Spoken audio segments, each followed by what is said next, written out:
Good morning, everyone, and welcome to the January 18th, correct? 18th, 2024 meeting of the Maricopa County Board of Adjustment. Rosalie, would you please take roll call? Chairman Loper, Yes, are here. Vice Chairperson, Here. Member Ward, Here. Member Cardin, Here. Member Clapp. Here. Chairman, we have a quorum. Thank you very much. We will move on to the election of officers. Is there anyone who wishes to make a nomination? Member Cardin. Well, Chairman Loper, I have appreciated the way you're being chairman of this. I'm very open to any others serving who would like to throw their hat in the ring, but I would also be very supportive of you continuing. And so I guess I'll just start that off with the comment. And if anyone else wants to say anything else, I'm happy to consider that as well. Thank you, Member Cardin. Member Ward, do you have a comment? Oop, you're muted. I would like to second that. It wasn't quite a motion, Oh, but I shouldn't thank be. you. And Member Person. I was also going to nominate you. Well, So you're very popular. thank you. My one day a year with the great paycheck. All right. Any other nominations for chair? If So- not, then Do I need to make an official motion, Chairman Loper? I believe that you do. And let's go ahead and do this as one. Let's see if we have any nominations for vice chair. Good idea. Anybody wish to me? Go ahead. Member I'll Cardin. just throw in there, Member Person, Vice Chairperson has been doing a wonderful job as well. And I'm really appreciative of how things are going and both of your service in this. So I'd be comfortable with that as well. See Member Ward nodding her head. Anyone else have any comments? I agree. All right, then I'll entertain a motion then. No, he said no motion, just, what's that? All right, we'll do a vote on the nominations. All in favor, or Rosalie, if you could do a roll call, please. Member Cardin, Yes, I am in favor of Chairman Loper continuing and Vice Chairperson continuing. Member Clapp. Yes. Member Ward, Yes. Vice Chairperson, Yes. Chairman Loper. Yes, for vice chair. Chairman, we have a vote of 5-0 Thank- for Board Member Loper to serve as chair and Member Person to serve as vice chair. Thank you. Thank I appreciate the support, and clearly I couldn't do it without Darren and your crew, Tom, Wayne, Rachel, David, all the online folks as well, Daniel, Joe, Matt, all the others. I'm sure I'm missing someone, but thank you very much. Move on to the announcements. This meeting has been noticed in accordance with the open meeting law of ARS 38-431. Agendas are available within 24 hours of each meeting in the Maricopa County Planning and Development Office and are also available on the Planning and Development website 1 week prior to the hearing at www.maricopa.gov/planning. With respect to the hearing process, cases will be considered in the order they appear on the agenda unless otherwise agreed to by the board.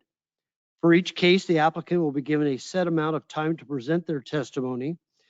Any witness wishing to give testimony in a particular case shall notify the board of such interest. This shall be done by filling out a speaker's card. For those that are here in person, a card like this, and giving that to Rosalie to my left on, she waved her hand, or registering a desire to comment as noted on the published agenda. Also, at the appropriate time for each case, the chair will ask those attending in person and online who wish to speak to a case to raise their hand by clicking on that icon on the webinar screen. Staff will provide the chair with the names of persons who have registered and noted a desire to comment, and those registered participants who have raised their hand. The chair will call on each named participant one at a time. Such testimony shall be limited to a maximum of 3 minutes. However, the actual amount of time allowed for testimony shall be at the discretion of the board chair. The chair will conduct the hybrid in-person and virtual public hearing according to the bylaws and according to the rules established by the chair regarding public comment. Votes will be done by roll call vote only, and the chair will verbally identify the specific members responsible for all motions and seconds. Move on to the minutes. Has everyone had an opportunity to look at the minutes from December 14th, 2023? And if so, are there any changes, corrections, anything else? Seeing none, those are considered approved.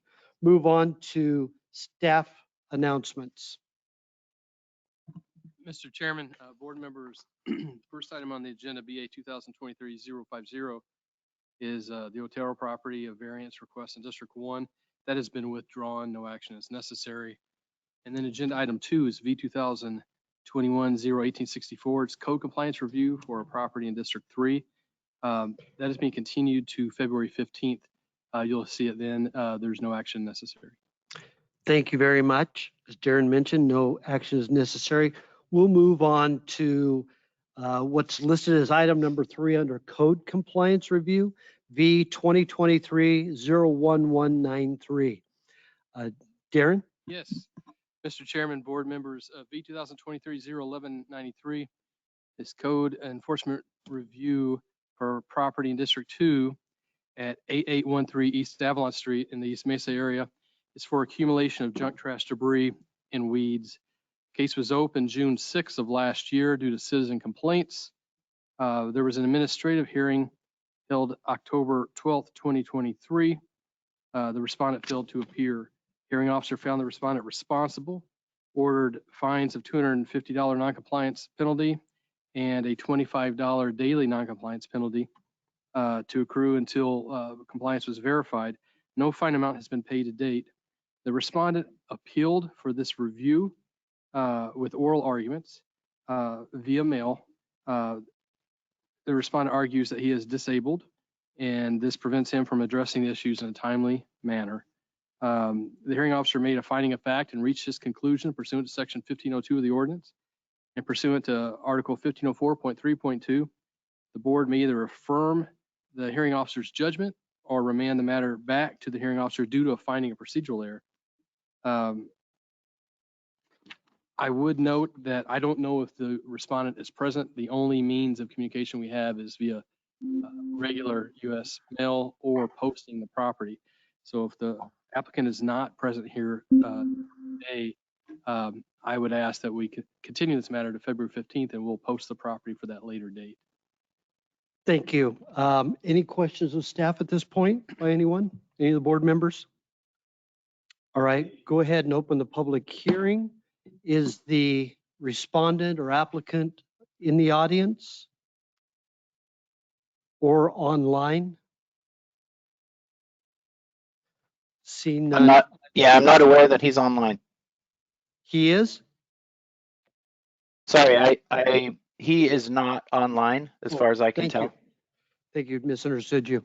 All right, seeing that and based on Darren's comment and the constraints in communication, I'm inclined to have this continued, but this is in District 2. I'll entertain a motion.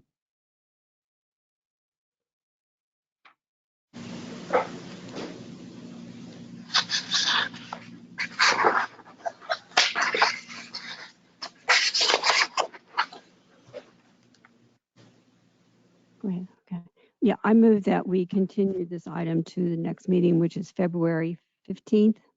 We have a motion by member Clapp and a second by member Person for continuance to the next meeting, which is February 15th. Rosalie? Member Cardin, Yes. member Clapp, Yes. member Ward, Yes. vice chairperson, Yes. Chairman Loper. Yes. Chairman, that's a continuance by a vote of 5-0. Thank you. We'll move on to the regular agenda. Item number 4, BA 2023-049. Staff? Mr. Chairman, board members, BA 2023-049, known as 19011 Santan Boulevard, is in District 1. It's a request for variances to separation distance of 705 feet from a parcel housing a private elementary school to a building housing a marijuana establishment. Separation distance of 17 feet from a parcel housing a private daycare center. A separation distance of 0 feet from a parcel housing a church, and that the strip mall that the proposed marijuana establishment is located in also houses a church. All of these variances are required because there is a minimum 1,500-foot separation required from these uses. In addition, there are 2 other churches and 2 other daycare centers within the 1,500 feet of this property. That is a little over an acre, Zone C3, housing a commercial strip center at 19011 East Santan Boulevard. Last night, we did receive 3 letters of support. We did not have time to make a handout for you, but those are from Jill Dench, Luke Brandt, and Noam Luft. The findings in paragraph 21 are that it fails to meet the statutory test for variance approval.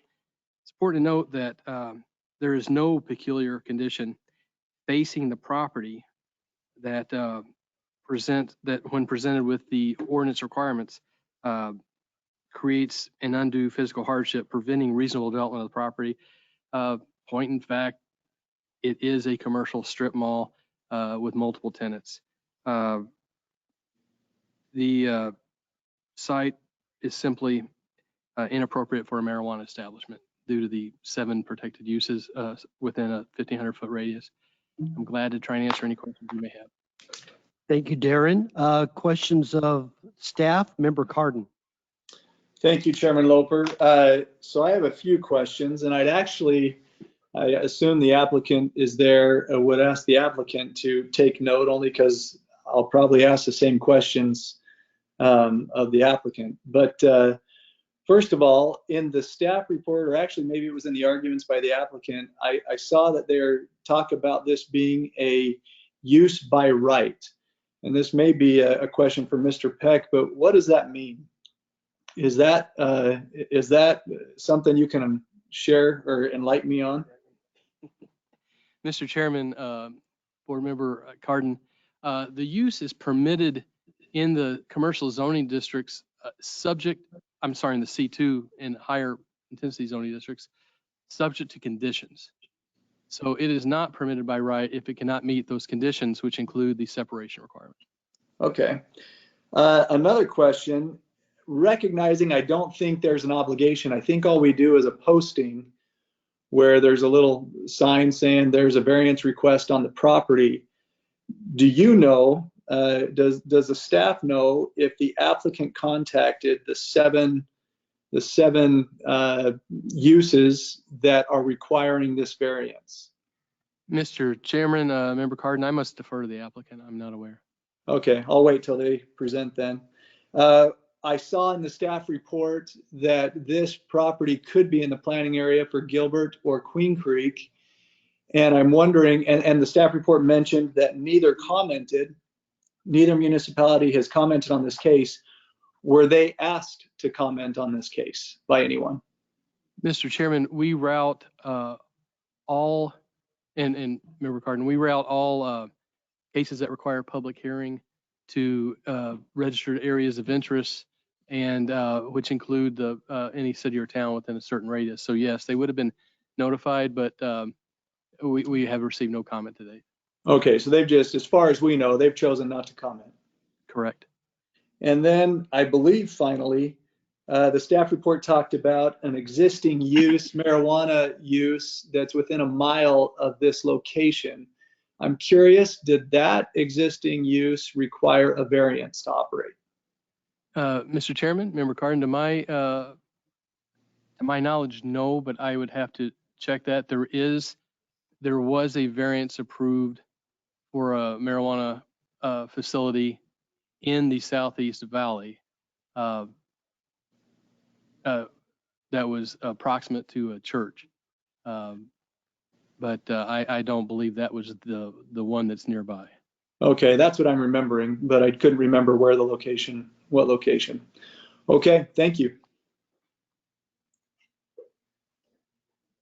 Thank you, Member Cardin. Are there any other comments or questions of staff by any of the other board members? Seeing none, I'll open the public hearing and ask the applicant or applicant's representative to come up to the podium, provide your name and your presentation. Chair Loper, is this on? You hear me? Chair Loper, Vice Chair Person, Commission. I don't think it's going through Am I on? the system. Hello? Can you hear me now? Okay, I'll pause. One moment. Absolutely. Technical difficulties. Matt, get ready those puppets.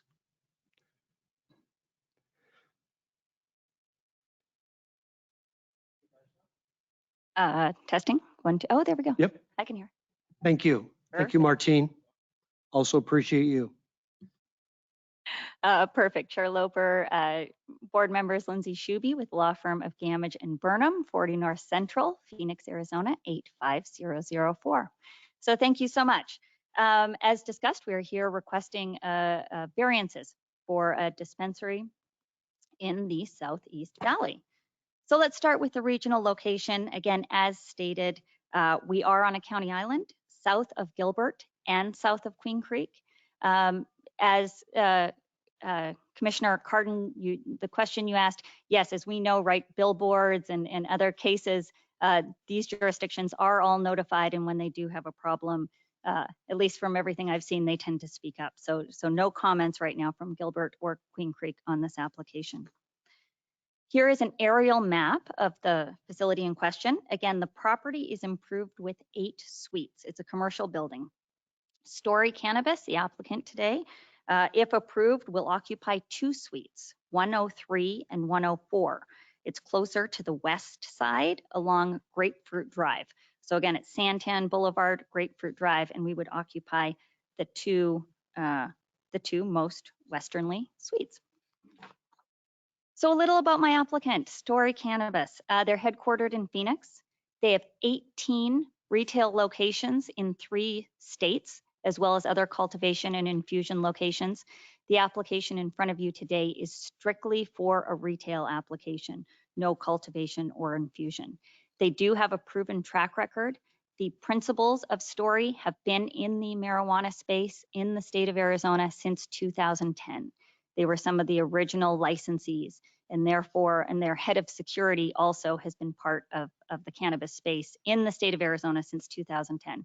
So long proven track record in the state. We did submit to Paulo, who I know Darren's presenting, 160 letters of support from the community and no known opposition. And I think that is very telling. That's very important. The site has been posted since early December. We did have a continuance in early December because we are working on an interpretation with county staff, which I'll get into in a second.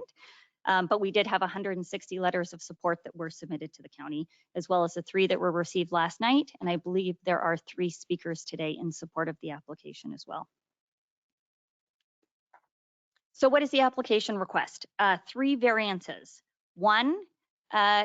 The one is within 320 feet of a church. Darren said on the record, and you see in the staff report, 0 feet from a church. Potter's House, which is a church it's occupying one of the suites that we're going to take. They are leaving. So we are not 0 feet from a church. And that's one less protected use in the area. In your file, you'll see there's a letter from the property owner verifying that Potter's House lease does end in May, and they were leaving regardless of whether we're coming or not. 705 feet from a school. Again, the staff report does note that the school is operating in violation. That's what we are working on with staff in the city of Phoenix, which is different than the county. If you have a protected use that is in violation, that doesn't have the proper building permit, doesn't have the proper certificate of occupancy, they do not get the benefit of protection from the zoning ordinance. Now that's different than the county. Your county attorney disagrees with me, so I'll leave it at that. They're saying it's a protected use, but in the city of Phoenix does have a different interpretation, and there is a violation on that property right now. And then the third is from a preschool. So the variance test, again, this is a 3-part test. I don't have to remind you because you all have to find that people meet a test when they're in front of you. There are particular conditions. There must be an unnecessary hardship, and the intent and the purpose of the ordinance must be preserved. So I intend to prove to you that we meet the 3-part variance test. The first is particular conditions. I disagree with Darren that there are several particular conditions for this site and that the area is underserved and is in need of another dispensary. You can see the concentration of dispensaries, this Southeast Valley where the red star is. There are very few dispensaries in this area. There is another one nearby, as staff pointed out, but that does not mean the area is adequately served, as proven by the 160 letters of support that we have. No different, right, than a CVS and a Walgreens across the street from one another. Many dispensaries carry different products, different strains, different customer service advocates. And so people do have, it is very interesting. There are 13,000 active liquor licenses in the state of Arizona, and there are 169 retail dispensaries. We think about how we drive all over town for particular products or to seek particular businesses. It is no different in this space. Again, with only 169 retail locations in the entire state, people do drive to find a particular location and particular products that they're looking for. So I do submit to you that if you look in this Southeast Valley, we are underserved, and we do have 160 letters of support to support that. Again, sticking with that first factor, there are very few properties available. If you see outlined in blue, that is the only commercial zoned property in the area. And also, we cannot annex into the neighboring jurisdictions, coupled with the fact that to put an establishment license, we need to be on a county island. And there are 26 social equity licenses that were granted that have to go in jurisdictions that allow an establishment license, which the county does allow. So we are very limited. So if you look, that 1.5 mile commercial area is outlined in blue. This is an exceptionally unique zoning pattern and built environment. There are very few places where you can find R43 zoning adjacent to C3 commercial, which is what our property is. C3 is a very intense zoning district and allows many other uses by right. Therefore, I submit to you all commercial uses have to be located in this 1.5 mile area, whether it's a restaurant, a daycare, a gas station, a preschool, we all have to be located here.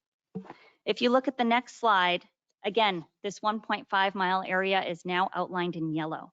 Not a single commercial property at present meets the separation requirements. We are hamstrung by the presence of other uses, which we have no control over them locating. We're between a rock and a hard place. We have to be in this commercial district with the C3 zoning, but we can't meet the separation distance. I submit to you that's a particular condition facing this property. Number two, particular condition that there's an unnecessary hardship. Again, Mr. Cardin, I do talk about a dispensary by right. In the county, dispensaries are permitted by right in C2 and C3 zoning if you meet the separation. We're here today using the process in the ordinance to request a variance. We can't operate a by right business in this southeast portion of the valley because of these unique commercial, little commercial segments. And also, we cannot annex into the neighboring jurisdictions. So a variance is our only relief that we can get. The hardship is created by the unusual zoning pattern, like I said in the previous slide. And I will submit that we did look there. Everywhere in the Southeast Valley like this has that same unique zoning pattern, has these small little commercial pockets where all commercial uses have to live and behave together. And that's what's wonderful about the variance process that you guys get to hear once a month. It is not a one size fits all. There are unique circumstances and every case has to be looked at on its own merits. What makes sense in one part of the county doesn't always make sense in another. Another hardship that's not self-created is this use. you know, and this property does have a particular condition because we're underserved in this part of the valley, and it's very difficult to find locations for a marijuana use. You need to find a willing property owner. You can't have federal financing or loans on your property. There is still ideological opposition to this use, as we're all aware of. There's restrictive jurisdictions, and there are CC&R prohibitions. So it's, again, harder than locating a restaurant or other, you know, uses that would be allowed by right. And number 3, and I think this is very important, that the granting of the variance would not create a negative impact on the general intent or purpose of the ordinance. The purpose of these separation requirements is to safeguard sensitive uses, right? When marijuana was first approved in 2010, no one had any idea how it was going to play out. No one understood that it was going to operate the same as any other retail business. Frankly, I would submit to you, I sound like Paul Gilbert, 10 years with Paul Gilbert, submit to you, whenever I say that, I think of Paul, that it's safer. These dispensaries are much safer than a Walgreens, than a liquor store, all these other things that can be placed in this C3 zoning without asking for a variance. Dispensaries are not to be feared. They operate like any other retail use. Again, no growing, manufacturing on site, so there are no odor concerns. Everything comes in prepackaged. If anything, dispensaries are more secure, as stated. This would be appropriate, I submit to you, given the zoning pattern in the area. Again, any residential zoning, any of these protected uses, they're located in C3. That's an intense zoning district, and the sensitive uses came into that area. It resembles any other retail use. I'm sure you drive by dispensaries all the time, and half the time we don't even know what they are. Again, there's a location in Phoenix right next to a nail salon. They look like any other and behave like any other retail use, other than they have no negative impact on the general intent or the purpose of the ordinance because they are so safe. The dual regulatory purpose, or the dual regulatory review of both Arizona Department of Health Services and local jurisdictions ensure that these are the safest operations in the state. We need an AZDHS security plan. There's surveillance cameras, all of the exterior and interior, 24-hour independent monitored security alarm system. Again, compared to a liquor store, a drugstore, a gas station, a gun shop, who could all go into the strip center without a variance, this is a much safer use. And what we're asking of the board today is not an unusual request. Again, the board has approved 8 variances over the last several years to allow marijuana facilities to deviate from the separation requirements. Everything from churches, schools, preschools, adult uses, and parks. You've never approved one of a marijuana use to another marijuana use, and we are not asking for that today. We are only asking for variances that the board has approved in the past. Again, there was one in the Southeast Valley on Apache Trail from a church and an adult use. I also show an example of Phoenix. Again, different jurisdiction, but again, zoned C3. And similar, very, very unusual zoning pattern. There were 5 churches, a daycare facility, 2 public parks, multiple schools. So very similar situation to this, and was affirmed by the Board of Adjustments in Phoenix. Again, you don't look at tax, and you don't make, taxes don't influence land use decisions or Board of Adjustments, but sticking with the, will not be a negative impact and will preserve the intent of the ordinance. Again, dispensaries are a positive impact on the state. We've collected over $360 million in MET tax. Those are from the establishment licenses only. Your own Maricopa County Sheriff's Department has collected $3.6 million. And then those neighboring jurisdictions, Chandler, Gilbert, Mesa Police have collected over $4.6 million. So the intent of the ordinance is preserved by allowing a dispensary in this area. Again, in conclusion, I do feel that I have proven that we meet the 3 parts of the test. We have over 160 letters of support, 3 more that Rachel got last night. No known opposition, and the site has been posted for 4 times the length of time normal, and this is a common request in the county and in neighboring jurisdictions. So I respectfully request approval from the board, and I know there are people in the audience who would like to speak. Thank you very much. Are there any questions at this time by the applicant? Member Cardin. Thank you, and great presentation. In fact, including a great presentation for looking at changing the law. I do have a few questions. First, the 160 letters of support, are all or a majority or a significant number of those letters from people in the area? Through the chair, Mr. Cardin, correct. That I've got the exact number, so I want to make sure I don't give you. So 73 of the letters are from the immediate area. Gilbert, Queen Creek, Chandler, people very, very close to the site. The balance, the 88 letters, are from other customers who do want to use this dispensary and will drive to use it. Got it. So Thank they're you. from potential customers who will travel. Okay. You talked about how the notice is posted on the property for an extended period of time. Has there been any effort, and again, I recognize there's no obligation to do so, but any effort to reach out to any of the 7 uses that are requiring, or 7 establishments that are requiring this variance? Through the chair, board member Cardin, great question. No, over the holiday, we were working with staff on the interpretation issue, which I said we're respectfully disagreeing on, that the county feels differently. Over the holidays, we did not reach out to any of the protected uses. That said, the site has been posted for 4 times the normal period of time, and we did do extensive outreach in the area, hence all of our letters of support, and found no opposition. We also have been looking on Facebook and Nextdoor, and no one has, people know about it, but there has been no opposition.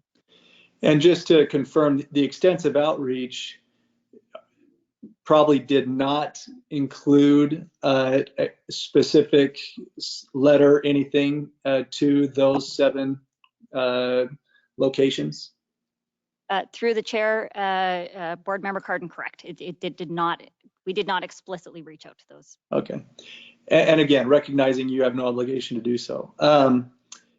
And finally, do you know, can you confirm the other marijuana use within the mile, did it require a variance? Are you aware of? Chair, board member Cardin, I do not believe so. I cannot confirm that, but we did research on, there are a number of dispensaries in the Southeast Valley and in the county, the Tempe area, that have received variances. I am not certain about this one. I don't believe so, but I'm also not 100% certain. Okay, thank you. Are there any other questions by a board member of the applicant? All right, seeing none, thank you. Hold tight. We may have, member or Mr. Peck.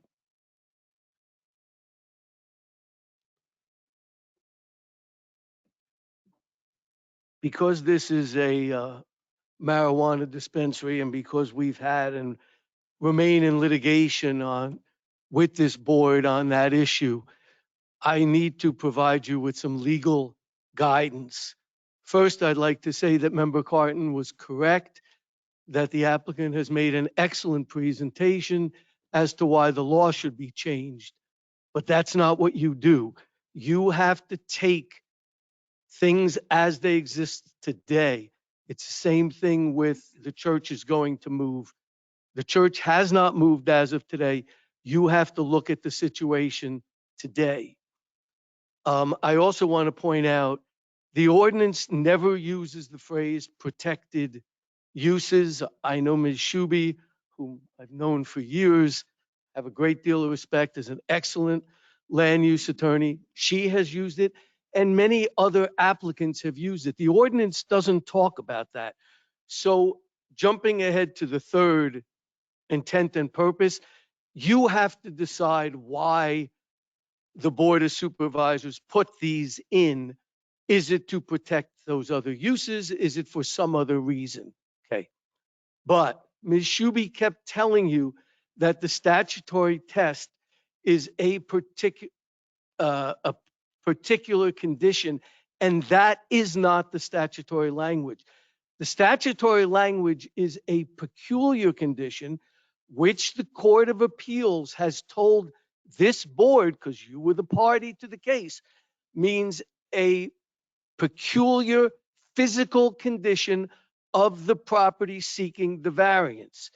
In that case, it was argued that the zoning district, there's no property in the zoning district which will allow this use. It was argued that they needed more medical marijuana dispensaries in the area. And the Court of Appeals says that is not what the statute says. The statute says a peculiar physical condition. And as for the hardship is because of that condition and the ordinance, no beneficial use can be made of the property. So you have to determine, can a beneficial use be made of the property without the variance? On the issue of the peculiar condition, what else the courts have said is, if you do not find a peculiar physical condition, your inquiry stops. You don't even get to the other 2 points. We have this guidance from the Court of Appeals. We have not yet heard from the Supreme Court if they're going to take the case. But because I believe there were certain statements made about the statutory test, I felt you need to understand that.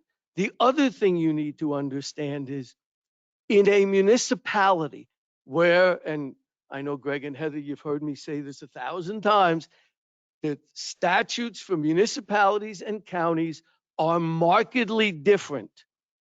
In a municipality, the impact on the neighborhood, how the neighbors feel about a variance application, is part of the test. In the county, it is not.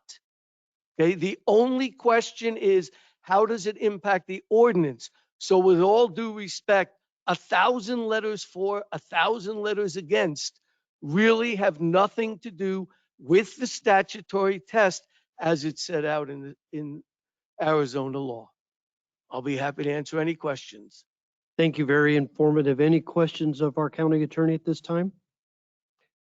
See none. Thanks again, Wayne. This is a public hearing, and I do have speaker request cards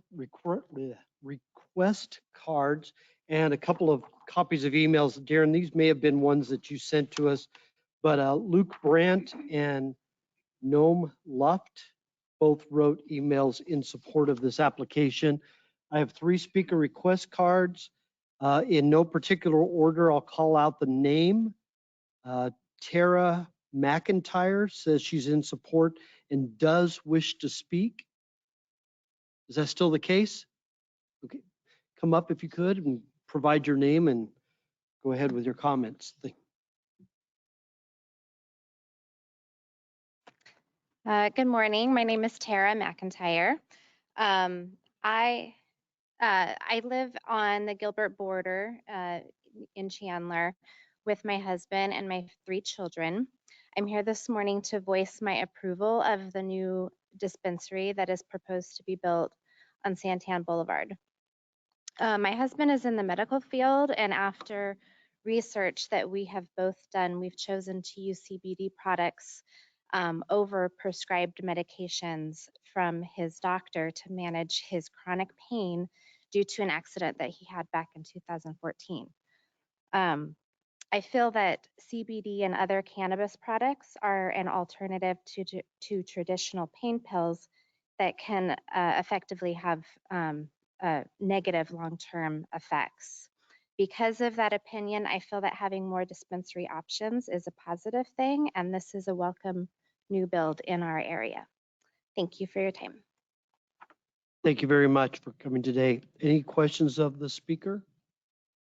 All right, next person is Tom Bilstein.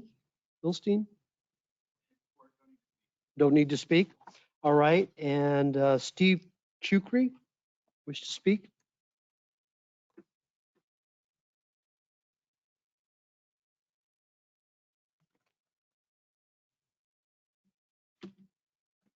Morning, Steve Chukri. I reside in Paradise Valley, and I got to tell you, it's like coming home here. It's been a few years since I have been out of this auditorium, but I had the good fortune of being here for 10 years as an elected county supervisor, and it's good to see the staff and a lot of faces that I haven't seen in a few years. You might ask, why am I here today? And that is because one of the principals at Story Cannabis is a dear friend of mine and asked me to come. So I'm not a consultant. I am not going to suggest that I'm as eloquent as Ms. Shuby, but I will tell you that having been in elected office in what I think is one of the best places known to man, Maricopa County, is that I understand it's more about progress than it is about perfection. And I see that with this case. As I was making votes on these in the years in office, similar situations, I oftentimes had to separate ideology of what I believed, and I was opposed to this with then County Attorney Bill Montgomery back in the day. But once it has passed a few times now in the state and has become law, I'm a firm believer that you have to go with what has been voted on by the people, even if ideology doesn't follow suit. So while I'm not a user particularly, I did go for the first time to a store just to see about the security that others have talked about just a few days ago. I had to give my driver's license and disclaimer that I'm just here to look, and they thought that was a little strange, but I did go to see just in fact how secure these sites are, and I can assure you that they are. And I believe that it's about striking a balance in these certain circumstances where Maricopa County is trying to preserve its future, is trying to preserve its neighborhoods, especially in our county islands, but also sometimes I think details can become obstruction to good progress. And that's what I see here today, and is why I'm here in support of the applicant in this case. So it's great to see you. It's great to see Mr. Carden and Ms. Ward virtually, and I can take any questions if necessary. Thank you very much. Are there any questions of Mr. Chukri? And that's the fastest chairmanship that I've ever seen happen, only if it was that easy when I was here. So congratulations on your chairmanship. I remember some of those Donnybrooks. Thank you all. Thank you very much. Those are all the speaker request cards that I have. Is there anyone else in the audience who wishes to speak on this matter? Seeing none, do we have anybody online? David, Rachel? Chairman, I have two speakers online. All right. First is Luke Underwood. Hi, good afternoon. Can you hear me okay? Yes, go ahead. Thanks for your time. My name is Luke Underwood. I'm in the South Chandler area, kind of near Hunt Highway and Solera. I just wanted to speak in support of this project. I personally have been really encouraged at how secure and classy dispensaries have proven to be since legalization was passed by the voters. They seem to fit in well in the area, and this company in particular, they've always had the best experience for their clients and their customer service. So I think any fears of the unknown on how these professional businesses would blend in with existing communities have surely been pacified over the years with their proven track record of security. So I support this, and thank you all for your consideration. Thank you. Are there any questions of the speaker? Seeing none, David, bring on the next person, please. The next person is Nicole Brainerd. Nicole, you need to unmute on your side. There you go. I am here. Can you hear me? Yes. Yes. Okay. Thank you for allowing me to speak, and forgive me for not being completely prepared. I've never done one of these before, but I am a resident of the area, and listening to this meeting, I did have quite a few concerns regarding this type of business. I'm not opposed to the type of business in general. I'm in the healthcare field, and I do see a need for this type of business. My concerns are related to the area in general. I live on Grapefruit Drive, which does have access to this particular strip mall from Grapefruit Drive into that strip mall, which accesses Santan Boulevard as well. And we have multiple bus stops on the corner of Santan and Grapefruit. We have unpaved, unmaintained roads that are not addressed by MCDOT. And I did note in the report that there's no feedback from MCDOT whatsoever regarding this allowance of this business. And as the presenter noted, there's so many people in support of this that will increase traffic, over 80 letters saying that those customers will come into this location, which is going to greatly increase the amount of traffic in our area accessing our public roads and the roads that our children play on. There are, as you noted, multiple schools and preschools and churches in the area. My children alone walk with several other children on our street to the Water and Ice, which will be located in the same area. I just have big concerns about safety for our community and for the surrounding area regarding this. And the fact that it's noted that the postings were up for 4 months or 4 times the required time. I have pictures showing the small poster board with a green sign noting the meeting that were shoved into 2 bushes that I'm sure that people in our area didn't note. And then the statement that Facebook and Nextdoor was searched for opposition. I'm not sure what sites were found, but we do have a local Facebook page for our community that has multiple statements of opposition for this. So, and I did send an email to Paulo yesterday regarding my opposition. I'm sure it was probably a little bit late and that's why it wasn't included, but the traffic increase is one of my major concerns, and the amount of people that will come from out of the area into our small community.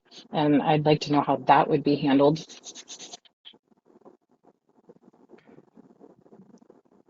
Is that the end of your comments? It is. Thank you. Thank you very much. Thank you. Not really responding on behalf of McDOT, but my experience has been is that as areas thrive and there becomes more traffic, the McDOT or whatever agency is over a particular road takes a greater look at the need to possibly do improvements for those. Mr. Peck wants to add something here. Legally, the Board of Supervisors has already determined that a marijuana dispensary in the C3 zoning district is an allowable use under certain conditions. So what impact that kind of use would have on traffic would have been determined at the time the ordinance was created. An impact on traffic for a variance that doesn't relate to anything that has to do with parking would be an improper consideration for you, as is the number of letters and those kind of things. The statute in the county, if I can editorialize for just a second, is very old. And Greg, you probably know this from school. That's an old school approach to variances. The legislature has adopted a more lenient and more modern view towards variances in municipalities, but has not in counties. That's why when I come up here and tell you what the test is, if it sounds very, very strict, that's because it is. But it appears the legislature wants that for counties. So with all due respect to the young lady online, and I understand her concern, that is not a proper consideration for a variance of this kind. Thank you very much, although I'm not sure about the inclusion of the word old 2 times and my name in the same sentence is appreciated.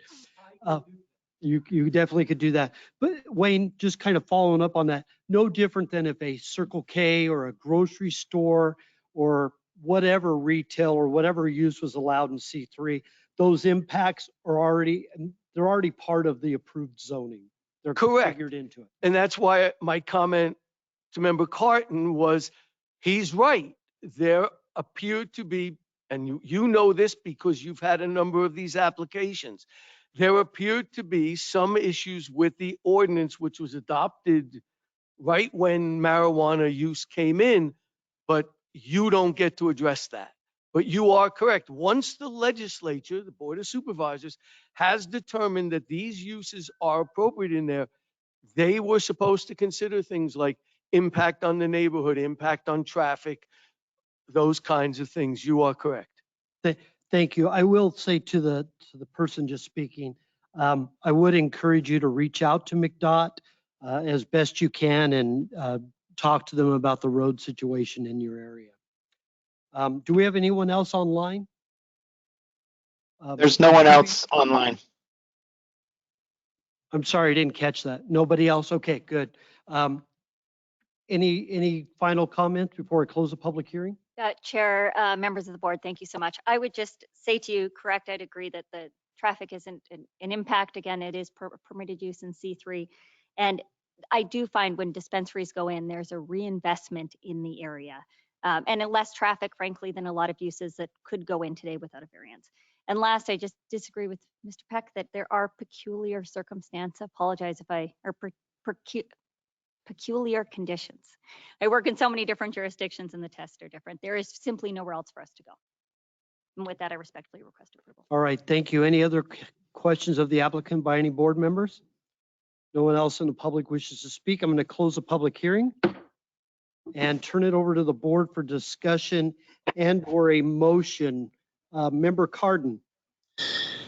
Chairman Loper, thank you. I'm going to just share some thoughts, and before making a motion, I'd love to hear other thoughts if anyone has any to share. But first, I want to say thanks to Nicole and everyone who spoke. But I appreciate Nicole bringing up what she brought up and the thoughts that she shared. Until she spoke, I wasn't aware of any opposing views. Then I need to quickly say, Mr. Gerard and Mr. Peck, I did hear you. I heard everything you said, and I want you to know I listened and I appreciate the comments that you shared. Of course, the applicant I thought did a wonderful job. It seems that no matter what's decided here, well, I don't know, people might be happy, not happy. The one thought I had is, the thing I've been debating in my mind is would it be worthwhile to continue to try and see if contacting those 7 users, and again, recognizing Mr. Peck would not be pleased with this comment probably, just to see if they have any thoughts. But as I've kind of thought about that, I'm kind of thinking I see where this, I believe, is going regardless, and am inclined to make a motion to approve this case. But I'd love to hear if anyone has any different thoughts. Thank you. Any other comments by any other board members? I'll just kind of chime in on a couple things. One, in full transparency and disclosure, I've represented both medical marijuana when that was the thing, as well as marijuana establishments. And going back to, I think Ms. Shuby was correct, she said 2010, when the medical marijuana hit Arizona and was approved by the voters, and then just marijuana, recreational marijuana use, there were all these fears. And they've turned out to, thankfully, not be the case. And I am supportive of this. I don't think this particular applicant should be made to pay for a much needed ordinance overhaul for this particular use and possibly some legislative changes at the state. But I'm very much in support. And with that, I'll be happy to entertain a motion. It is in District 1. Member Cardin.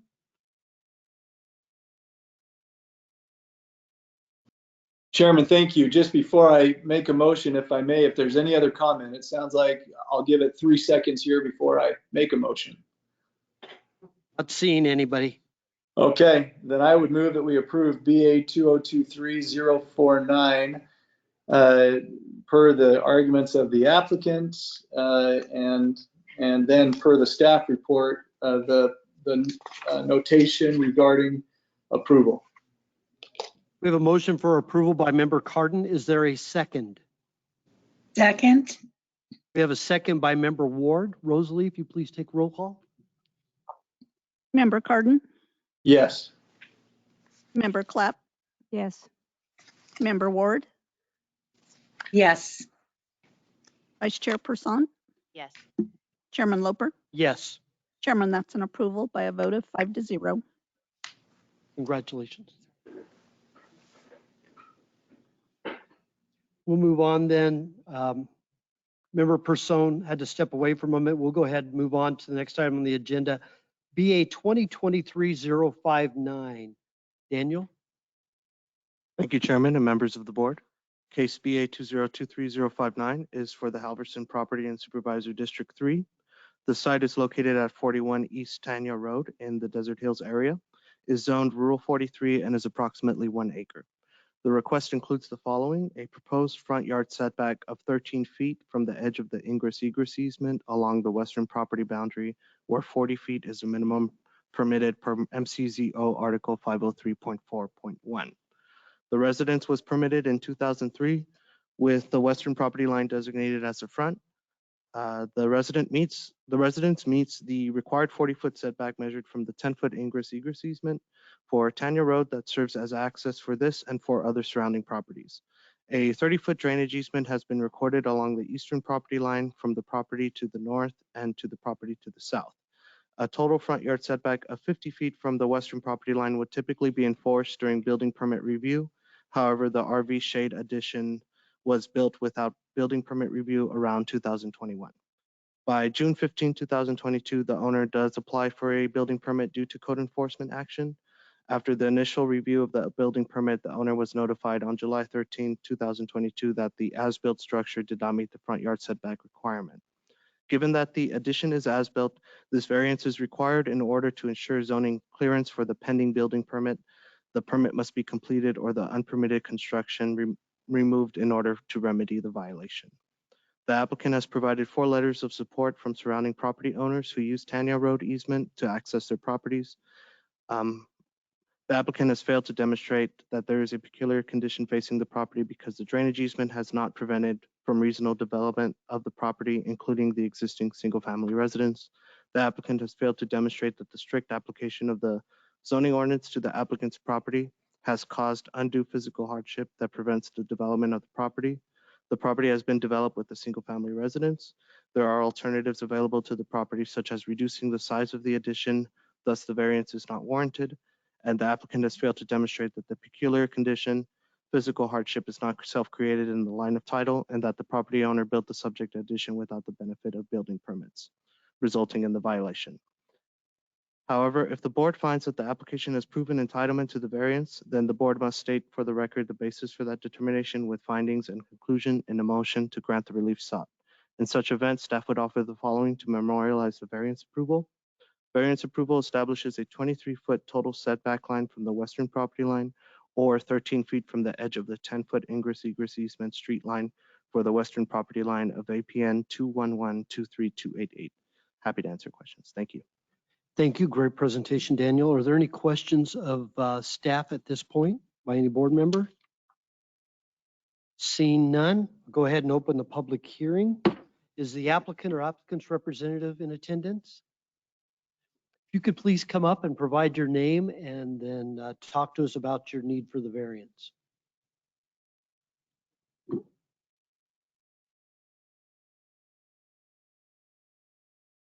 Thank you. My name is Roberta Halverson, and I own the property at 41 East Tanya Road. Thank you for considering my request of a front yard setback of 13 feet where 40 feet is required by Article 503.4, where I believe I am asking for a 23-foot side yard setback where 30 feet is required. I'll come back to that in a moment. The peculiar condition I have is that there is a very large wash on the east side running the entire length of my property. The easement is from the east fence line, and it is 30 feet wide on the north and uses 73 feet on the south. There's a triangle in there at the very east corner, southeast corner, that I can't get to because the wash is in the way too. So it's 73 feet over there and it's unusable. Slide number 2, please. That's where it's 73 feet wide along that fence line. Slide number 3, please.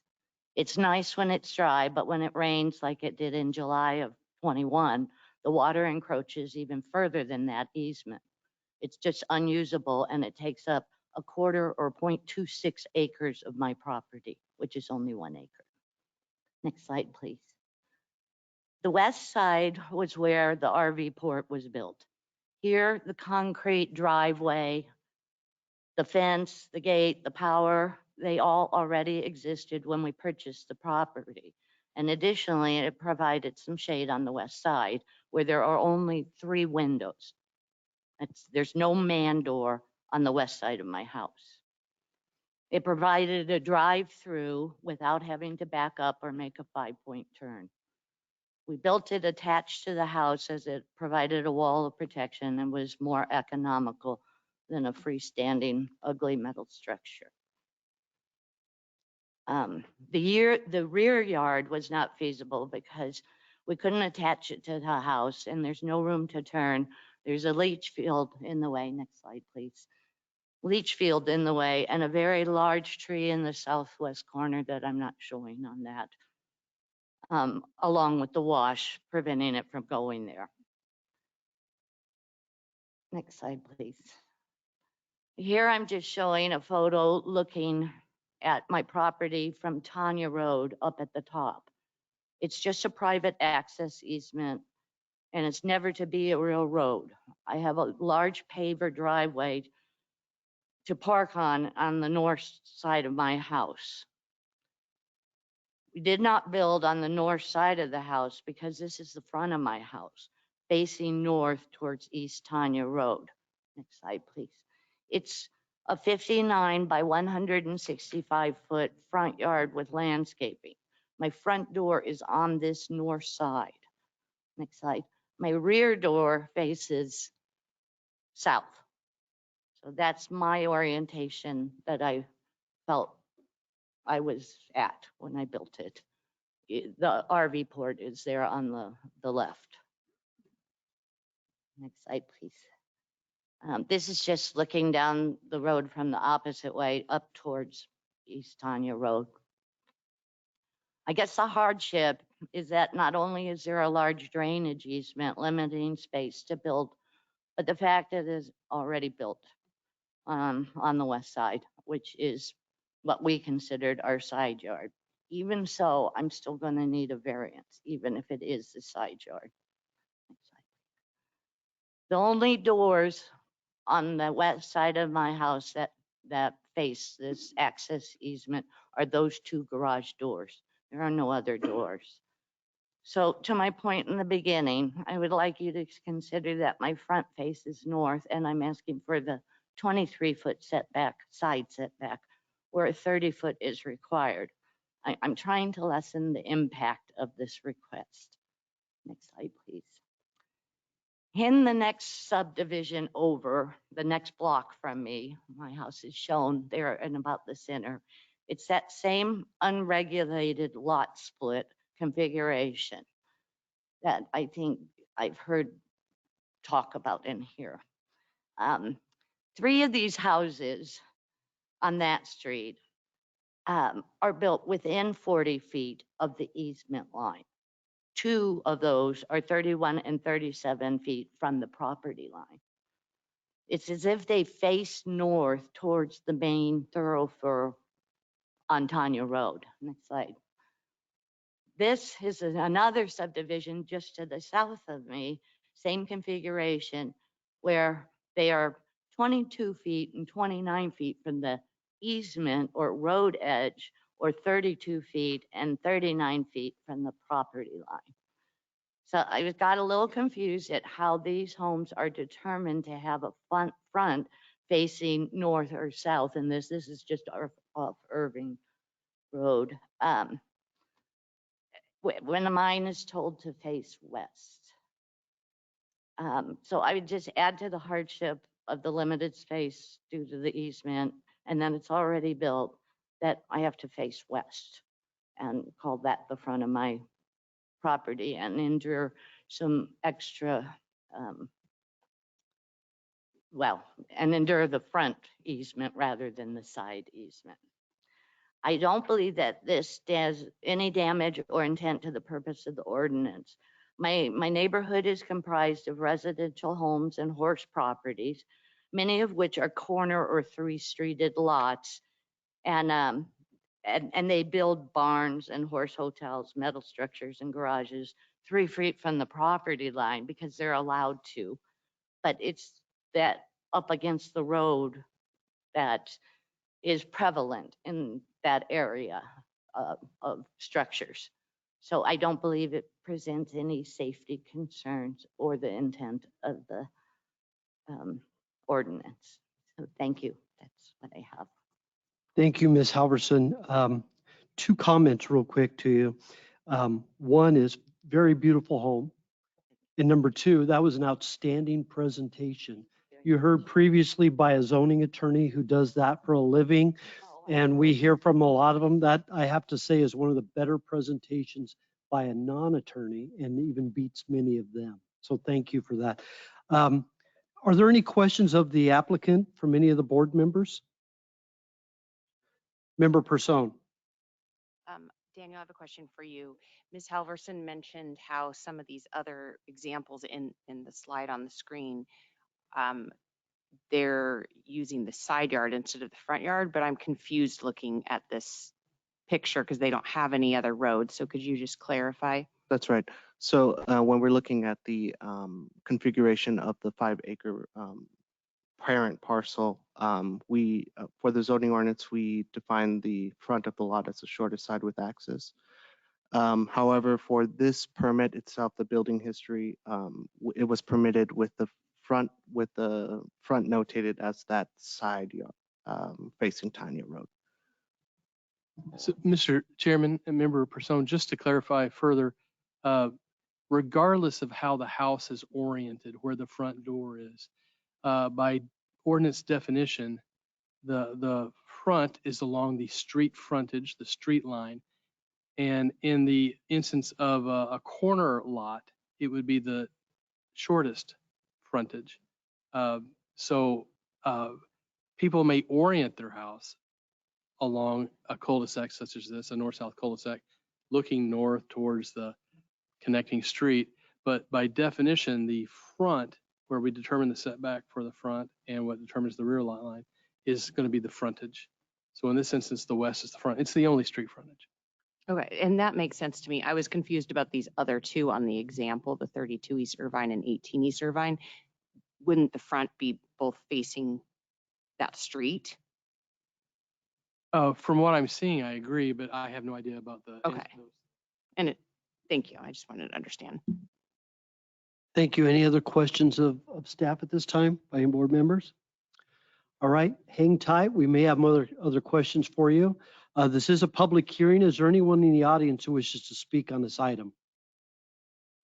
Seeing none, I have no speaker request cards. Do we have anyone online? Rachel or David? No? All right. Any further questions of the applicant by any board members? If not, I'm going to close the public hearing, turn over to the board for discussion and or a motion. This is in District 4, which is my district. I'll turn it over to another board member to make the motion, but I am in favor of this, kind of the peculiarities, if you will, of the property, that drainage wash, seeing that amount of water going through there, definitely a needed drainage easement. The limitations on it, detaching it wouldn't be a solution. So I'm very much in support of it, but I'd be happy to hear what other board members have to say and or entertain a motion on my behalf. Member Person. I agree on the peculiar condition. I do have to say, I think it's unfortunate when people build things without following the proper protocols, and we may have found a different solution if that hadn't happened. But I think there's more good to be gained for moving forward with this, and I would make a motion that we approve BA 2023-059, subject to the language in the staff report. Thank you. We have a motion for approval by Member Person. Do we have a second? Member Cardin? Second. And a second by Member Cardin. Rosalie, if you please take roll call. Member Cardin, Yes. Member Clapp, Yes. Member Ward, Yes. Vice Chairperson, Yes. Chairman Loper. Yes. Chairman, that's an approval by a vote of 5-0. Congratulations. You may want to make out business cards, and it can be a lucrative business doing variance hearings. Move on to the next and last item on the agenda, BA 2023-061. Turn it over to Joe's.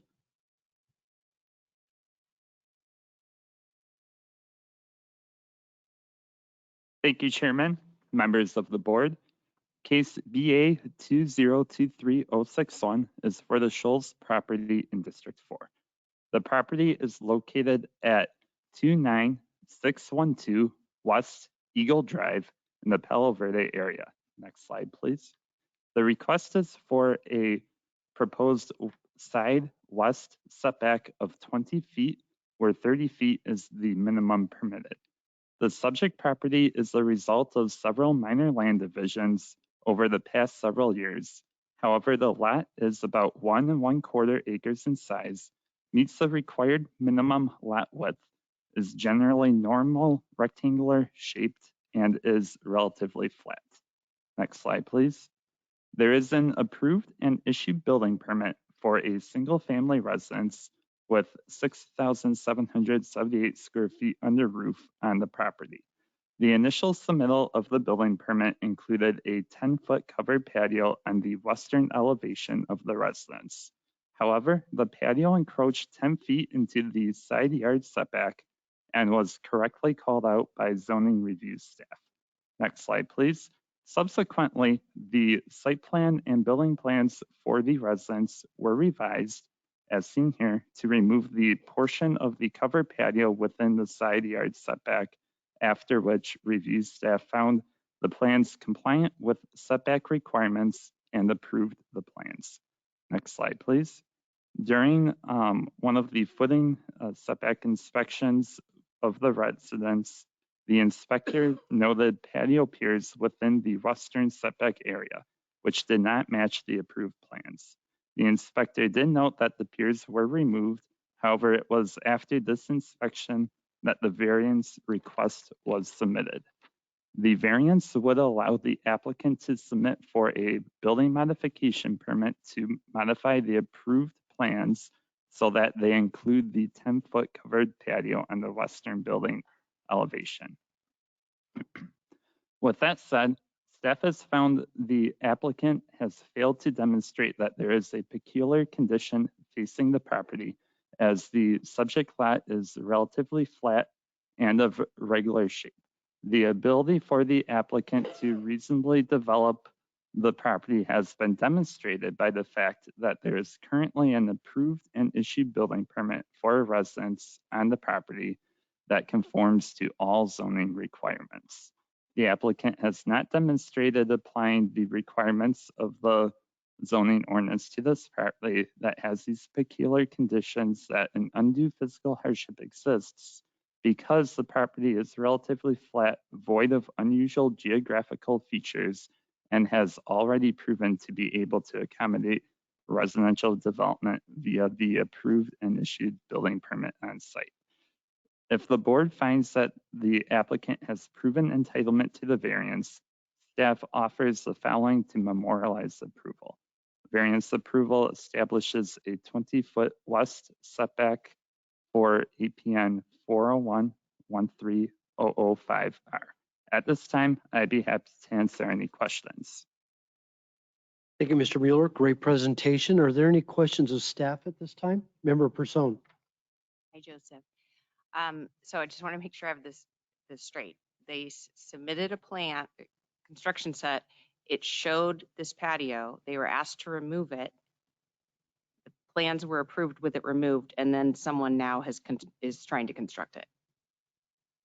Member Person, that is correct. The inspection notes did note that the piers were removed on site, and so that inspection was approved at that time as they brought the site into conformance with the approved plans. Okay, thank you. Thank you. Any other questions of staff at this time? All right, seeing none, open the public hearing. The applicant or applicant's representative in attendance, please come up, provide your name for the record. And I believe Monica Schulz, I have a card from you as well. And go ahead with your presentation. Thank you. Thank you, Chairman and Board of Adjustment. I just want to be clear that it's my recollection that the variance was applied for prior, and we had the variance. I could be wrong because we were very busy and we were pushed. We knew we were going to need a variance when we got to the review stage. I simply asked the inspector if he would inspect the footings because we intended on building this patio. I never initially tried to do anything, as you might, I've inferred that I try to, I'm a general contractor, we don't do that. I just thought, hey, we're here. I feel like the variance will be approved. We've applied for variances before. Many times they are approved. Greg Green is the inspector. He said, no, remove them, cover them up, and that's what we did. And so the slab is poured now without that in there. I'm not the general contractor, Rounds Construction for Clint and Monica Schultz. And our intent was to build this home for them with a wraparound patio. We came along after the site plan had been done and the original designer was failing to perform. They came to me and they said, can you draw this for us and construct this house? I said, I can. So we finished the design of the house, we submitted it. And after the second review, it was brought up that we were not going to set back from the livable building space, but from the patio. And so therein, there was a problem because the lot right now, it's designed to house not only the Clint and Monica, but it's also designed to house Clint's mother in the casita. And she wants to be able to go around the entire house, and as well as we know that the eastern sun is going to be hot in the afternoon. So the house is orientated north and south. And it's our intention, I told the Schultzes, we should be able to get a variance here. We're on a 1.25 acre in a very rural community. And that is what we're asking for today. The design of the house would be relative. I mean, I would say in the 20 to 30,000 to rearrange the house. The house is orientated with the other houses that are out there, the two others that are built on the north side of the road. And to turn east and west would not only not be a good idea, but so we're simply asking that they're allowed only, I know the variance will probably go along the whole property line, but we only need it for 60 feet for that particular 10-foot section of the wraparound patio. Any questions? Any questions of the app? Forward, but I just want to make sure that we would never build something that wasn't conforming to the plans and the permit. Well, and I appreciate your clarification that that's very helpful. Yes, thank you. Any other questions or comments for the applicant? All right, as I mentioned, this is a public hearing. Monica Schultz, did you wish to speak as well? Thank you, Chairman and Board. We are doing this as our forever home, and my husband is an only child, so he is his mother's only one. So she will be there occupying the casita with us for the remainder of her life. She has had previous strokes, and so it is difficult for her. She does have problems with her balance, and so we thought we would have the wraparound porch so that she could get to parts of the property walking around on solid, smooth surface. We've also talked with our neighbors in that area, friendly terms, which I know that can always change, but on friendly terms with them, they have no problems with having the porch extended. We also feel it would help with the energy efficiency of our home to have that shade. Our initial architect, as Chris stated, we had to fire him due to not getting the job done for us, but he never made us aware of the he'd tell us that there was a 30-foot setback for livable structure. He didn't say anything about if not having a patio was part of that. Also, it's kind of the preferred aesthetic for our home. It is a farm ranch style home that we think would add beauty to the area. We also feel that there's no negative impact in having that. There's still plenty of room to access that side of our property, to go to the septic tank, to whatever you might need to access. There's still that minimum 20 feet. So thank you. That's all I have. All right, thank you. Are there any questions or comments to the speaker by any board member? All right, seeing none, thank you very much. Is there anyone else in the audience who wishes to speak on this item? Seeing no one, is there anyone online? Chairman, we don't have anyone online. All right, thank you, Rachel. David. I did want to mention that I appreciate that that Ms. Schultz brought up about the neighbor, because I was going to ask that if the neighbor was aware or had any issues. We've not received anything, so that's good. I do have a question for Joe or Darren. If by some architectural way, this portion of the patio, this was detached from the main structure, it could be within 3 feet of the property line, right? It would be considered an accessory building generally? Chairman Loper, that is correct. If it was detached from the primary residence, it would have a setback of 3 feet as an accessory structure. Okay, all right. So the roof structure, if the roof structure was structurally detached, it could be as close as 3 feet to the side lot line. If the roof structure was attached? Detached, okay, that's what I thought. All right, thank you very much. I'm going to close the public hearing. I don't know if I did or not. And turn it over to the board for discussion and or motion. This one is also in District 4. I think I've been fairly consistent that if the situation I was just talking about, if it were detached, would allow it to go within 3 feet. I don't know how you construct that, but on paper, it could work. I certainly don't have an issue with this particular variance request. I wish you the best if this gets approved with taking care of your mother-in-law. Is there anyone who wishes on the board to make a motion on this item on my behalf? Member Clapp? And thank you for that question about the difference between the attachment and the detached. That's very helpful because aesthetically, this is a much better idea than having a detached walkway. So in my opinion, this is a case that should be approved, and I make a motion to approve BA 2023-061. We have a motion for approval by Member Clapp. Is there a second? Second by Member Person. Rosalie? Member Cardin, Yes. Member Clapp, Yes.